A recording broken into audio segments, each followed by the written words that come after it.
everybody. This is Paul Herman, the Prince of Motivation and host of Zaka Presents My Journey. We're creating this vulnerable and positive platform where you get inspired and motivated from different leaders from our community. Today, our guest is Mina Brower, who is the attorney and author. Pleasure to have you on. Thank you Pleasure so to have much for the opportunity and for the platform. Oh, I mean, the pleasure is ours. And, just to kind of constantly having individuals like yourself coming on, it just goes to show that there are a lot of great thought leaders just like yourself out there that have amazing stories. And the fact that you have taken the time to just be present with us and our guests and our listeners, I feel it's a blessing. So I'm honored to have you on. Want to hear about this book, right? And what you got going on with this book. Yes. But before we actually dive into the book and talk about how you got there, because that's a big switch up. We're going to talk about that switch up as well. Yes. Just give us a little bit of an understanding of your cultural background and where you grew up. Thank you. So I was born in Mexico, Mexico City, in the 90s. And I Okay, shout immigrated to to the the 90s. Yeah, 90s kids. I immigrated to the United States with my parents when I was a child. And we were in search of the American dream, like a lot of other immigrant families, trying to start fresh, start anew, find new opportunities. And I think my story is not really unique. I think my story is like many other people. It doesn't matter if you come from Mexico or if you come from, Nigeria, if you come from India. I think that it's very similar that we come to this country and we're trying to learn English, and we're told by our parents that we have to study very hard. And it's a True. lot of pressure that a lot of people that are born here with no immigrant background, they don't really understand because the stakes are higher. The risk is certainly higher as well, because if you fail, not only do you disappoint your parents, but you disappoint everybody else back home that saw you move away. So That is it true. was very difficult to, be learning the language and also to be assimilating myself into this new culture with people that, didn't look like me. And it was a very humbling experience. And I think because I was an immigrant child, I learned advocacy at a very young age. Hmm. So it's not it's everybody knows that immigrants, when they're children, you pick up English or any language very quickly. So I was learning English very fast, faster than my parents, and my parents would have me help them with like translating documents, or they would take me to the grocery store and I would help them, point out what different types of food we needed. So that's where I learned advocacy at a very young age. And I also loved reading. So reading helped me learn English. And I think the mixture of both, of being an advocate for my own family and also reading a lot, sort of began this sort of duality, this journey that I had with eventually, I became a lawyer and then I became an author. So I feel like both of these paths have always been so closely aligned. And certainly I wouldn't be here if I wasn't an immigrant and the experiences that I had. Okay. Okay. Well, I'm glad you were able to break that down right there. Now I can see how the transition started off. Really can. Yes. By advocating, learning how to advocate at a very young age, and then the reading definitely leads into one of the first places that you visited. But before we actually get a little bit more into that step right there, did you have any siblings on the on? And you mentioned about the whole um, transition from Mexico City to the United States. English.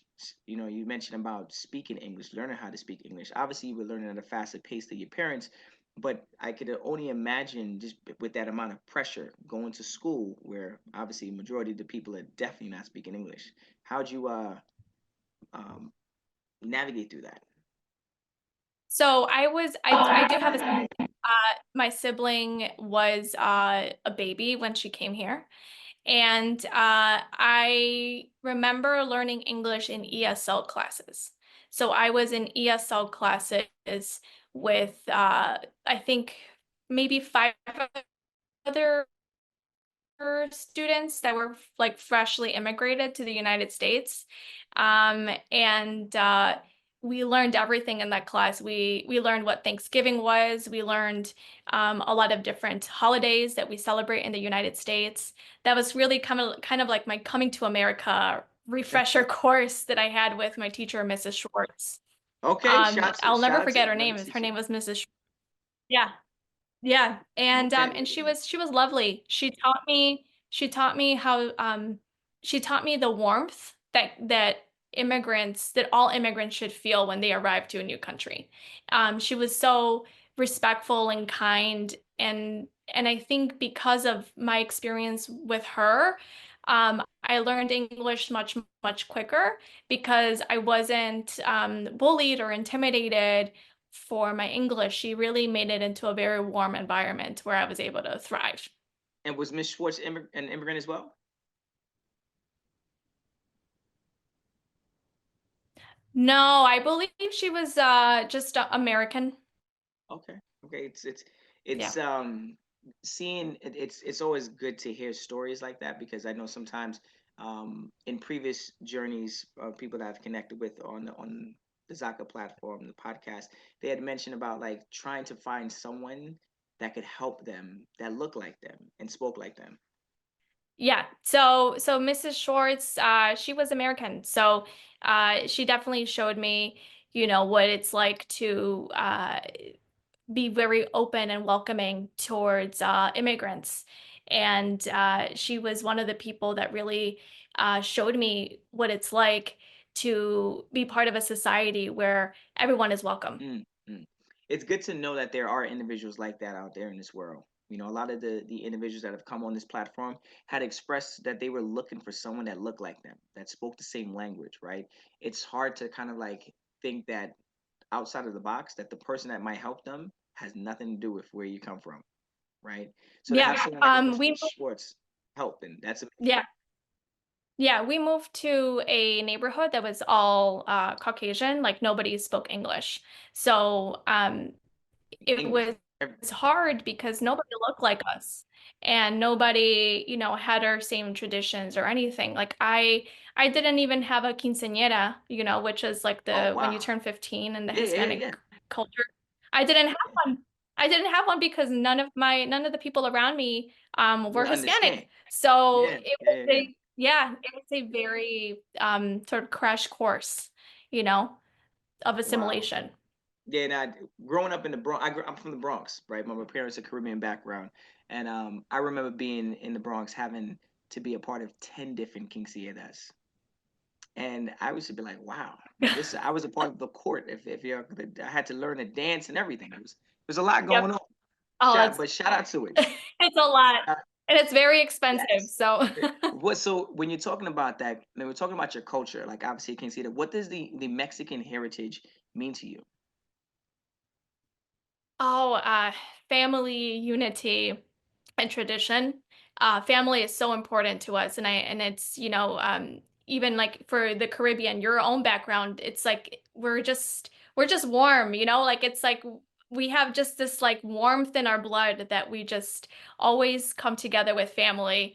We're always making family a priority, and I think that's why, when we immigrated here, we all had a part to play. I was a child, but I knew that I had a part to play in our family in terms of translating and helping my parents with like our rental lease documents and all of these Oh things. yeah. Like it wasn't an obligation. It was a sort of a warmth, a family sort of closeness that we share as Mexicans.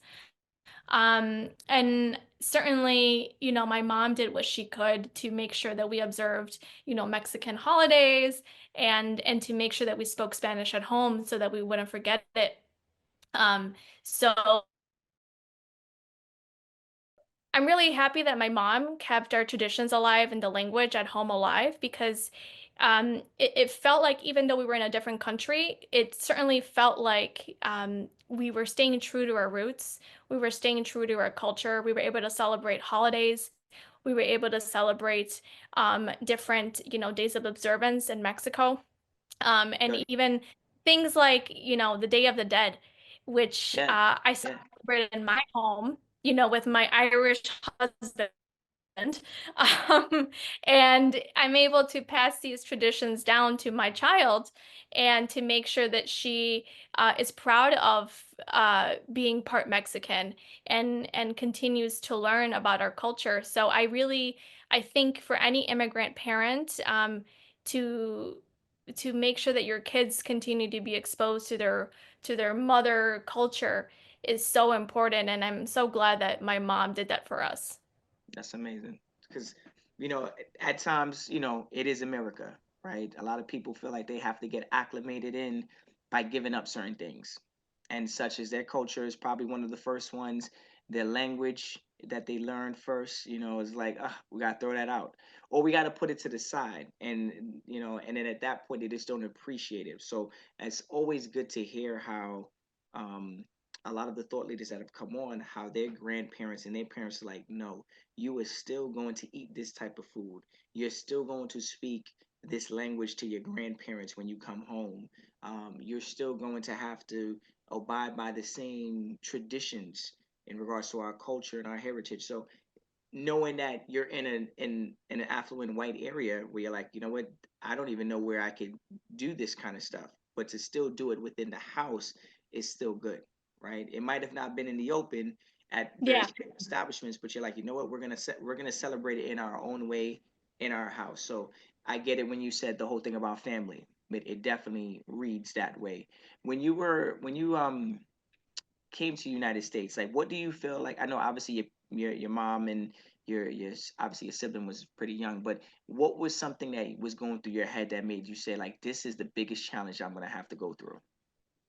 So when we immigrated here, we came here in like the middle of the school year, like the second semester, and everyone had formed friends. Everyone, had the little friends groups, and we were all in, I was in grade school. So it's hard for any child to navigate grade school to begin with and throw in not knowing the language.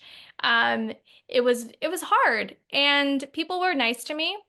But it was definitely intimidating for me to th make sure that people understood me when I spoke. And I wanted people to like me. I wanted to be friends with people because I had just left my friends in Mexico, and I wanted to, to form friends in the United States. So even though, my ESL teacher and the students in our ESL class, um, it was such a welcome environment in that space, leaving that and going to like homeroom or like to all of these other classes was definitely very intimidating. And I think I definitely academically applied myself to really master the language and to really try to, be in extracurricular activities so I could make friends with people. Um, so that was one of the hardest things because I couldn't tell my mom, I couldn't tell my dad like, "Oh, I don't really have a lot of friends." They would just, because that would be for them so sad. So I had to keep all of that to myself and just kind of navigate that on my own. Um, so yeah, I hadn't thought of that until you asked. But It, yeah, and people might say, is it the language? Is it the community? But let's just talk about basic needs, yeah, friendship, yeah, connection, right? yeah, Just making authentic connections to people that don't speak like you, that don't look like you, and may not even understand you when you're speaking to them, right? yeah, So obviously your parents can't fight your battles for you every time, right? This is something right. you got to kind of navigate on your own. So to have the pressure already from just being an immigrant to then trying to then navigate how could I, you know, fit in, right? And not knowing, is this the right way? Is this the wrong way? Do I switch up my hairstyle? Do I stop talking with my accent? Do I speak to them in Spanish? There's so many questions that go through your head, prior to you finding you. And at a young age, kids are just trying to find themselves. Even as adults, people are still trying to find themselves, right? Oh, So absolutely. I could only imagine the amount of hats you probably had to wear to fit into the various different groups that were in school and Yeah. still be able to come home level headed and be like, whew, that was a lot. That For me, was, yeah, and I think it's so I really appreciate you saying that because I think I was so determined to master the language and I was so determined, to fit in that I think and then the pressures of being an immigrant and really, being the best and you have to be number one and there's no number two and you can't get a B, you have to get an A and a C is not good. I had my father, because Harry Potter was very famous at that time. I remember coming home with a D in math, and I was in grade school, and I was in my room reading Harry Potter, and my father, he walked in my room and he took my Harry Potter book out of my hands and he ripped it in half. And he said to wow. me, that my grades weren't good enough, that I had to try harder. And like, this is not a unique story. This happens to kids all of the time, especially if you're, from an immigrant background, that you're expected to excel. So not only are you navigating, school on your own, but you're also coming home to an environment that is, you can never stop trying to be perfect. You can never stop trying to, you know, be better than they were the last day. So it's very challenging. Mm, mm, mm. Yeah. The I don't. Wow. But first off, thank you for sharing that story. Right. Um, it's something that still lives with you, right? And it's obviously has shaped you Right. into the person that you are right now. And it's a story you could actually share with your child. Yes. Like this is something that mommy had to go through, right? I think that story, what I'm taking away from that is that, this is one of the struggles that, we face as first or second generation immigrants. Our parents sometimes didn't know the amount of stress that we had. To Yeah. them, they were saying, well, we made it here. That was hard. You just got to go to school, right? It's over their head. They're like, you just got to read a book. You just got to get good grades. It shouldn't be that hard. I just found a way to get 8 of us over here Right. and pay the rent and work 3 jobs, not taking And then away. you try to ask your parents for help on homework, but they don't know the language. Yeah, So, it's like I see so many, people online, they're clearly like immigrant creators and they have funny memes where like you have a child that's crying, trying to learn for homework, and then the mom just repeats the question without explaining you're because they like, don't what? know. So, Yeah. yeah, yeah, And I think and this is where I look back at it now and having this conversation with you. I was looking at my parents like, you just don't even know how hard it is. But they were looking at me and saying, you don't even know how hard this is. right. So I think it was a moment in time for all of us and still currently to this day, there is definitely a disconnect between the parents and the child in understanding that both individuals are struggling. It's Yes. not just one.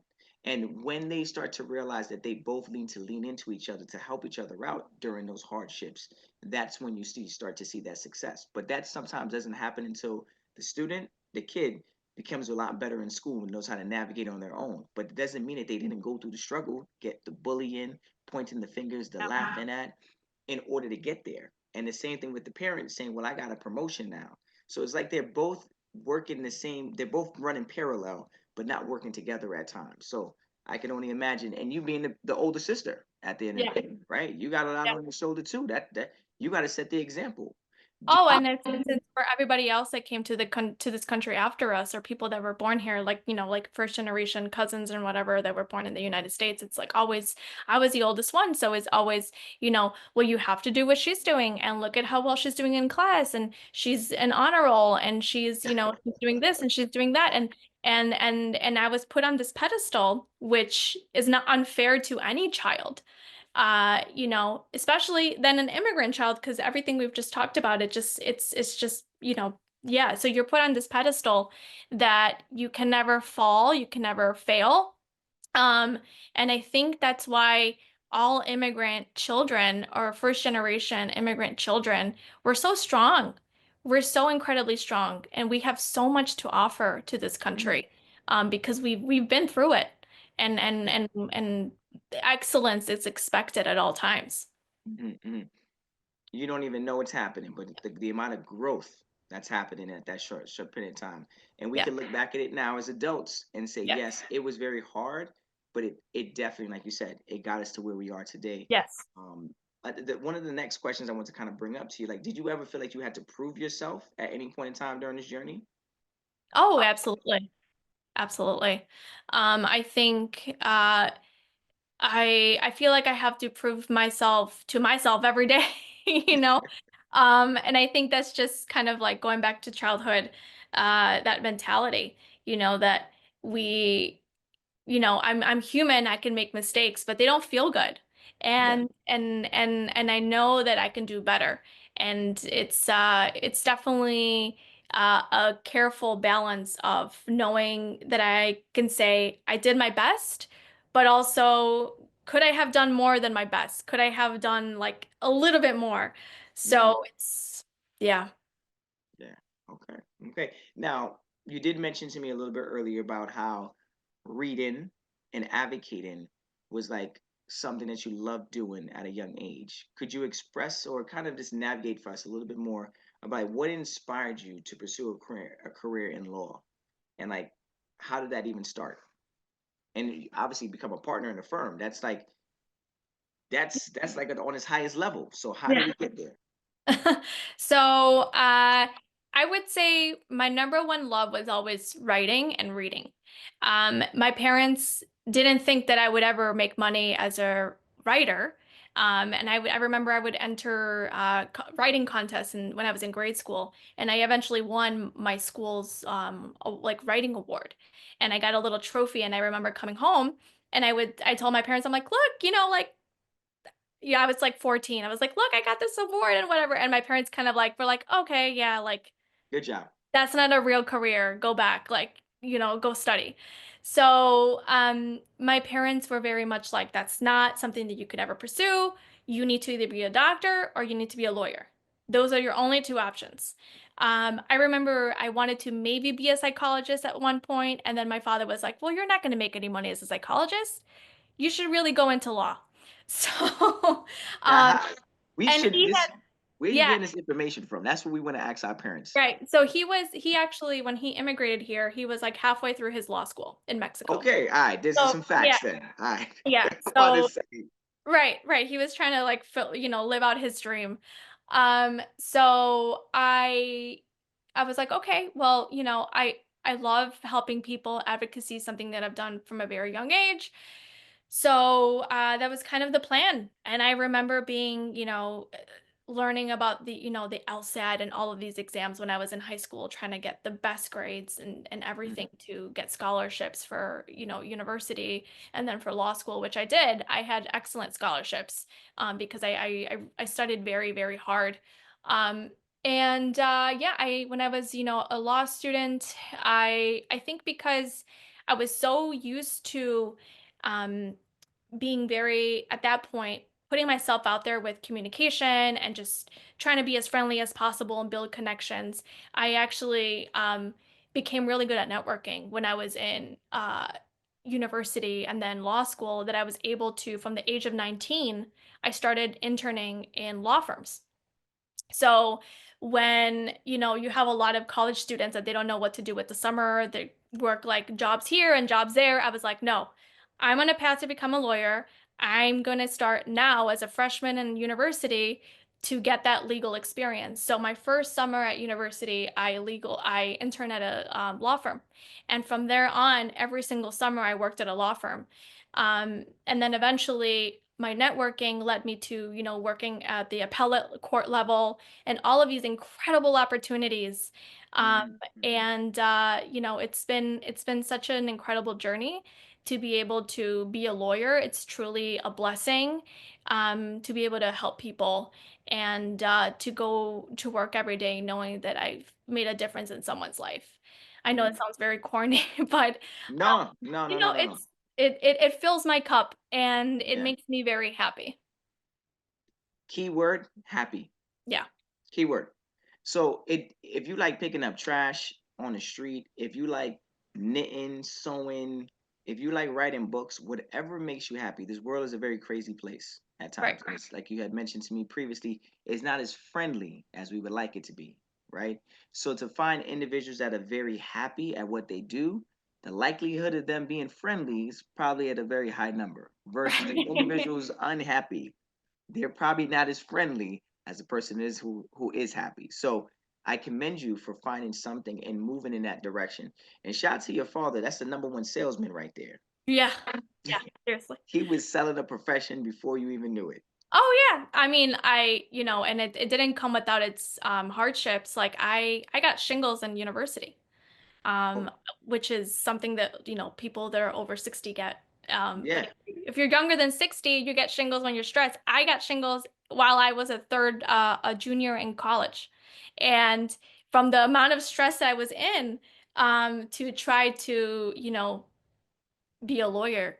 But it's all worth it. I think it's all part of my journey of how I got here. And I think every single obstacle that I have faced has made me who I am today. And that's just the way I choose to look at it. Okay. Okay. Now I know you specialize in appeals work, right? Yes. What drew you to the area and what drew you to that part of law, that area of law? Um, So I love finding loopholes. I I know who to hire now. I love looking at a section and, a legal section and just saying, oh, but we can ask for this because this applies. And I love, it's all persuasive writing because you're trying to convince the decision makers to overturn something or to grant you an exception. And it's a lot of fun. It's not litigation because I don't have the heart for that, but appeals work is very, very fun. Did you use any of this appeals work when you were growing up? Well, I did intern when I was a student at the appellate level. Um, Okay. Just but making sure you use it at home with the Oh, family. at home. Oh yeah. I mean, I feel like as the eldest daughter, when you're so, especially being a woman, if you're so like under very strict, a very strict environment, you have to really persuasively move throughout different rules that Mm, you have to follow. So. I'm hoping your child has not caught on to this yet. Oh no, no, she's probably going to be a lawyer because she argues all day. That's all she does.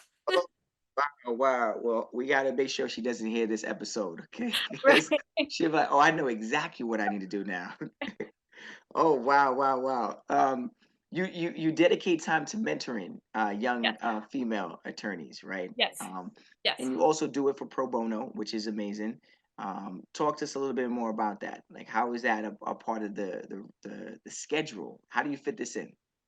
So I started mentoring when I first became a lawyer when I was licensed. I saw the opportunities that I had going back to when I was in undergrad when I was 19. And a lot of people weren't doing what I was doing. People didn't start interning in law firms until they got to law school.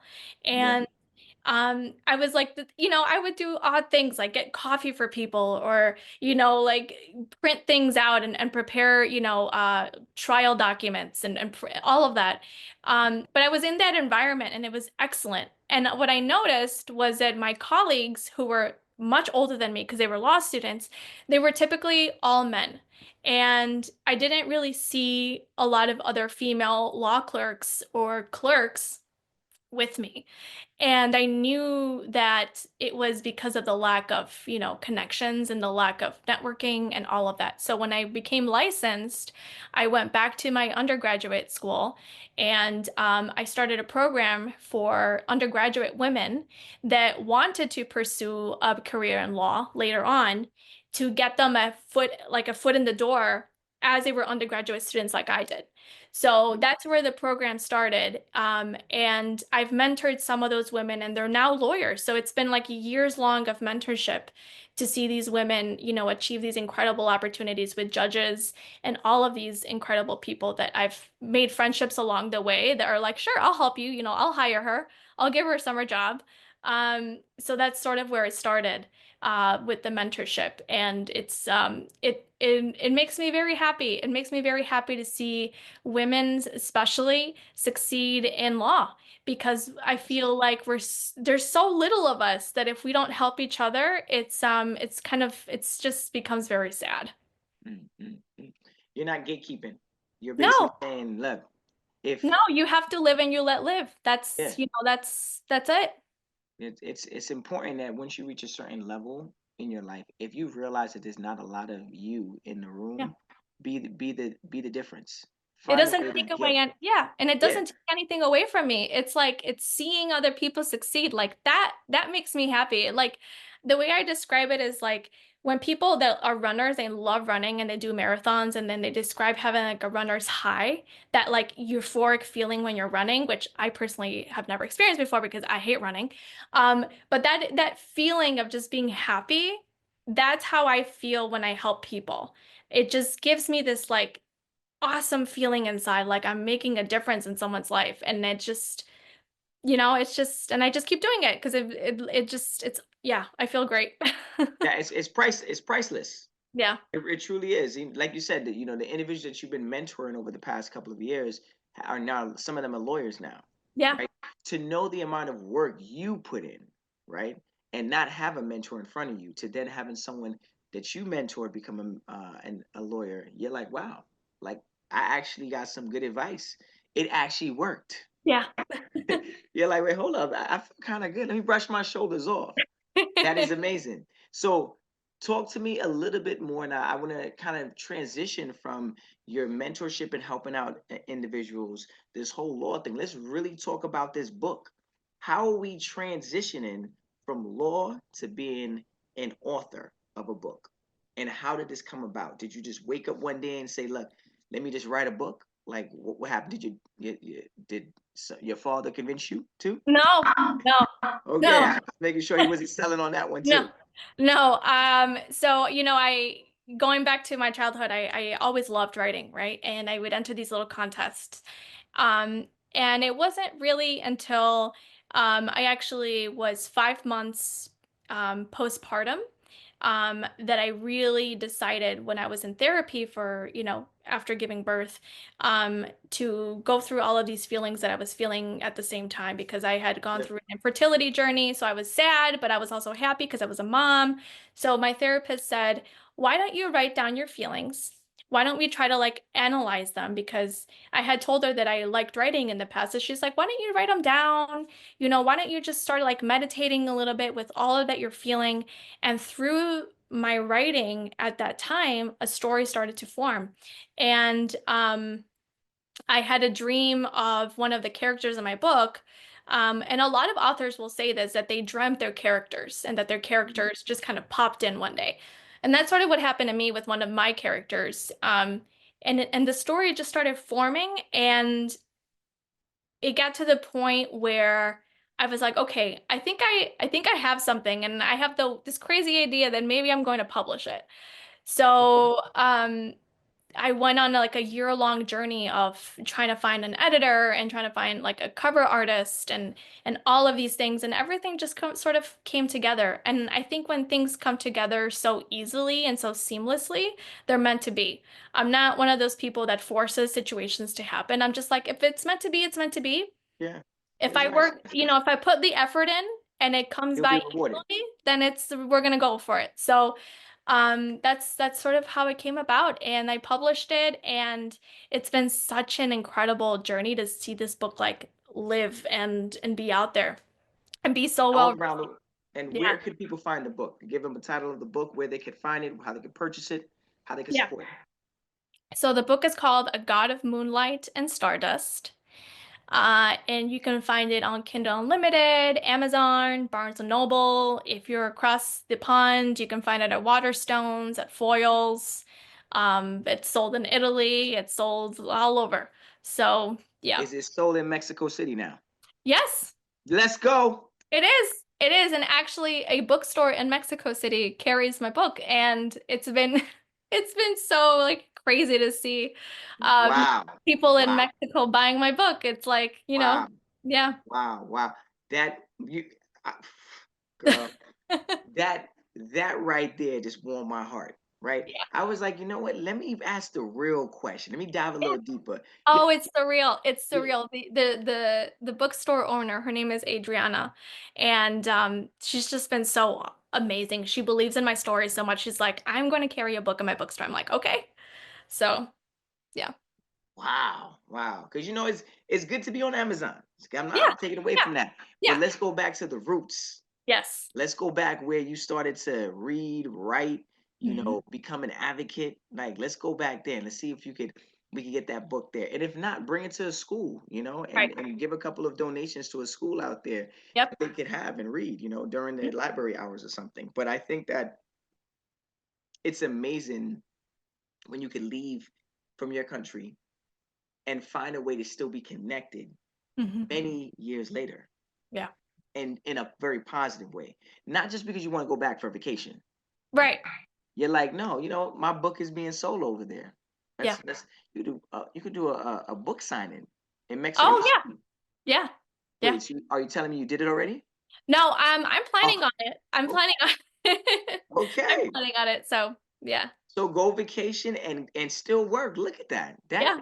and your child gets to witness this. Yeah. Yeah, This is she looks at my beautiful. books, and because now I have the second one coming out in June, and she sees the covers and she's like, "Mama book." And Mama book, and she knows that those are my books, and I get like really emotional hearing her say that because she's seeing a strong woman sort of, like go through life and succeeding, and that's what I want for her. That's everything. Wow. You are such a great mother. Thank you.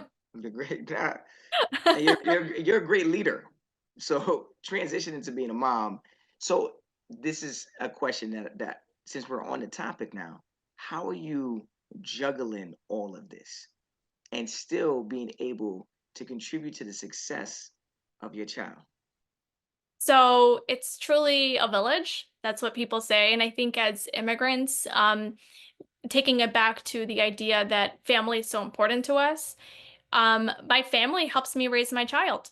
And that's the truth. They're hands-on and they care for her, and they allow me to live out my dream, and my husband as well. He allows me the opportunity to write every night. From 9 o'clock p.m. he takes over and he does, what needs to get done around the house so that I can sit down and write.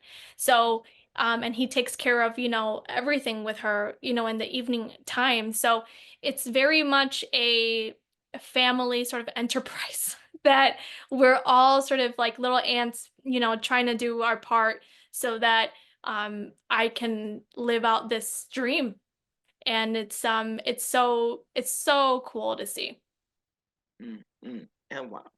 Does your novel is about a woman, right? Yes.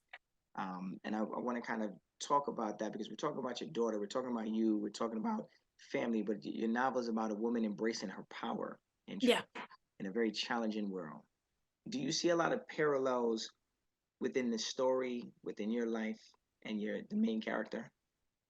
Yeah, so the daughter, the woman in the story, she's a daughter of a villainous god, who lives and she lives in a post-apocalyptic world where magic is banned, and she has magic from her father. And she has university attacks that happen on her campus, and she needs to figure out, like, do I embrace my legacy? Do I reclaim my power and sort of fight back on these forces? Or do I just try to blend in and try to be normal like everybody else that has no powers? And I think I identify with her story because, I've been an advocate my whole life. I've stood up for people, especially doing, pro bono immigration work, and doing, what I can to sort of help other people, and through the powers that I have from either, legal or anything that, allows me to speak up. So I identify with her very much. Um, reclaiming her voice and who she is, especially after writing the book when I was postpartum and trying to find that voice, that I was struggling so much to use. Hmm. And what do you want the readers to take away from the book? So the book deals a lot with not only, staying true to who you are, but also with grief, and with mental health. So the book deals a lot uh, one of the dynamics in the story is it has romance. It's romance is not the whole plot, but it has romance as like a regular part of the story. Um, and it deals a lot with loss in terms of like a death that happens in the book. And I want people to know that grief isn't linear, that sometimes you have good days, sometimes you have bad days, sometimes you're okay, and sometimes you're not. And I think the most important things that we can do for ourselves as we're going through these very heavy emotions is to seek mental help and to go to therapy. I think therapy is so instrumental to making us our best selves. And it's so accessible now because you have like therapists that text, through the apps and Yeah. all of these things. So therapy, you can even do telehealth. You don't even have to go into an office anymore. So there's just so many opportunities to seek help and to find a way to be at peace in your own heart. And I hope that that's something that they take away from the story. I'm glad you're really diving in and kind of mentioning the various different options when it comes to therapists and just asking for help.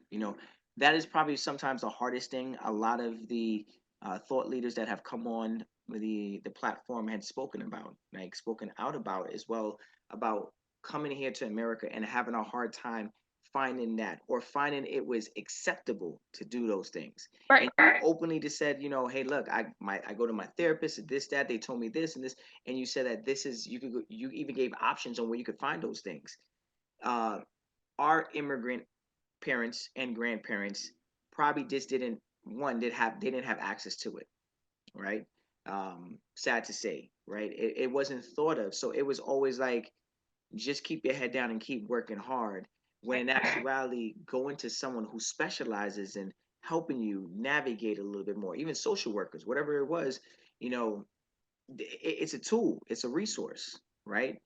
Versus just work hard, work hard, work hard. And as you can see, shingles in school, right? Right. These things, people start to realize, oh, I don't feel healthy as much right now. I feel a little sick. Stress does craziness to the body, right? And it can really cause some serious damages. But if you're able to kind of find outlets, such as writing, which I'm glad that you're seeing you found an outlet and you kept on writing, and then also finding other outlets such as therapists or people to kind of help you advocate for yourself. That is really some of the best ways of doing it versus Yeah. keeping it in and having that pressure that's already on you already. I would also remind people that a lot of the times when we're feeling very stressed and we're feeling kind of hopeless, that we try to assert control because that's something that helps us feel safe. And I would like to remind people that you seeking help, you seeking mental health support, is you also taking control. Mm. That is you Hmm. actively taking control. So it's not like someone is guiding you through therapy, and you're sort of a passenger. It's you actively taking control and saying, you know what? This ends today in terms of me feeling like this, and I'm going to do something about it to help me feel better and help me get better. That's actively taking control. And that's so important to sort of help people reframe that in their minds, that you're not a failure for seeking help. So. Mm. Mm. What great way of saying that. Um, One of my last questions to you right now is, many immigrants struggle with balancing their heritage and their identity and how to build a career in the United States. How could you help provide some type of guidance when balancing that? Because it seems that you definitely have your a way of doing it. I would say, try to observe, holidays from your motherland. That's something that's so easy to do, even if you don't feel as close to them, like for example, Hispanic Heritage Month or Black History Month, you know, during those months, you may not celebrate Cinco de Mayo, which is fine if you're Hispanic, but maybe you want to celebrate Hispanic Heritage Month and dedicating that month to either reading about, Hispanic authors or picking up a book about, the history of a country or watching a documentary, something that really connects you with where you came from and where your roots are. And also making sure that you um, try to also provide small business support to people that look like you and people with similar stories like you, and putting your dollars in their small businesses. I think that also helps a lot, um, to sort of add to your experience in this country. Because we don't have a lot of minority businesses or businesses owned by immigrants. It's not that many. So when you are actively contributing to other immigrants, it not only, elevates your own experience, but it also helps you to feel a little closer to your roots. Mm, mm, mm. Well said. Well said. Um, I just want to say again, thank you for taking the time out to just be present with us on this platform, sharing your story, the good, the bad. I feel like a lot of times people will see your accolades, they'll look at your degrees, they'll see all the wonderful things that people have done, but not truly understand what it took to get there Yeah. and what it takes to still be there. Because it doesn't mean once you get there, you've made it, right? There's still a lot to do. And because you are a mom now and you want to kind of also, you have a different type of lifestyle you need to live and uphold. So whether it was being the older sister, now you then have to transition that to being a mom and being a leader, and also all those people that you mentor as well. So Yeah. it's like the job is never done, right? The job is never done, but you pick something that you love and then you put all your love into it. Come And on. I think that's what it can seem like a chore, but what, like you said, which you were so right, when you love something, it really just becomes a part of who you are. So yeah. Mina, thank you so much for just being present again. Your story is amazing. Congratulations on the book. The second one is coming out. Please let the listeners know when the second one's coming out again. So the second one is coming out June 30th, 2025, and it's called An Air of Darkness and Ruin, which is the sequel to A God of Moonlight and Stardust. Ooh, okay. Come on. We got that Fantasy, sequel. fantasy and sci-fi. So if you like Star Wars and you like, all of these like cool sci-fi things, you're definitely gonna want it to read it. Okay. Well, listeners, if you want to hear more inspirational stories like Mina, please check us out on ZakaConnect.com. Follow us on our social at Zaka Connect and follow our feed, Zaka, wherever you listen to your podcasts.